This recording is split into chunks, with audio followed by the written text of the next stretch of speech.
আসসালামু আলাইকুম সবাইকে। আশা করি সবাই ভালো আছেন। আলহামদুলিল্লাহ আমিও আপনাদের দোয়ায় ভালো আছি। আজকে শুক্রবার। শুক্রবারে এখানে যে বললাম যে আমাদের হোটেলের পাশেই ছিল মসজিদ। সেই মসজিদে এখন আমরা নামাজ পড়তে যাব। যেহেতু আজকে জুম্মার দিন, তো এই যে এখানে দেখেন কড়া নিরাপত্তা। একজনকে চেক করে করে তারপর কিন্তু মসজিদের ভিতরে ঢুকানো হচ্ছে। ওই যে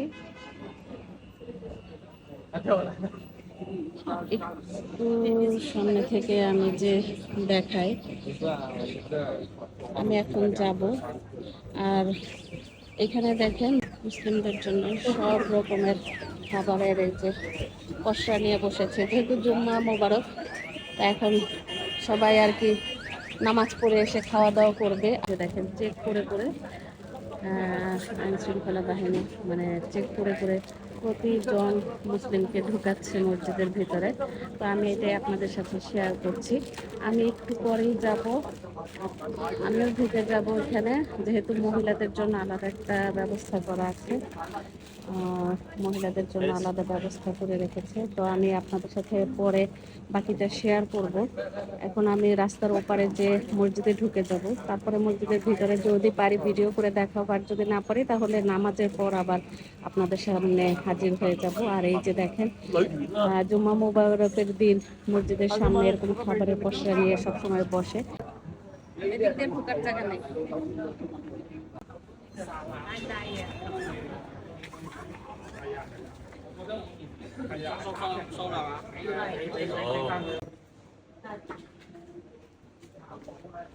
নামাজ পড়া শেষ করে সবাই কিন্তু এখন বাহির হচ্ছে। আর এত মানুষ ছিল কি আর বলবো। আমার মনে হয় চায়নায় অনেক মুসলিম আছে, কিন্তু আমরা জানি না, ছড়িয়ে ছিটিয়ে আছে। শুধু যে চায়নার মুসলিমরা তা না, এখানে বিভিন্ন দেশের মানুষই আছে। ইয়েমেন, আফ্রিকান, তুর্কি, আরও অন্যান্য জায়গা। নামাজ পড়া শেষ করে অনেকেই ফ্রুটস খায়, অনেকেই অনেক ধরনের খাবার খেয়ে থাকে। এখানে এত বড় বড় আম দেখে আমি চলে আসলাম আমের কাছে।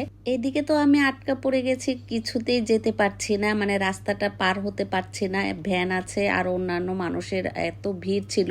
তারপর যাই হোক একটা ভ্যান দিয়ে আমি মানে চলে গেলাম, আমাকে সাইড দেওয়া হলো। বলছিলাম না যে নামাজের পরে সবাই খাওয়া দাওয়া করে। এই যে দেখেন খাওয়া দাওয়ার পর্ব শুরু হয়ে গেছে। ওই যে দেখেন সবাই খাচ্ছে, যে যা পাচ্ছে এখানে নামাজের পরে।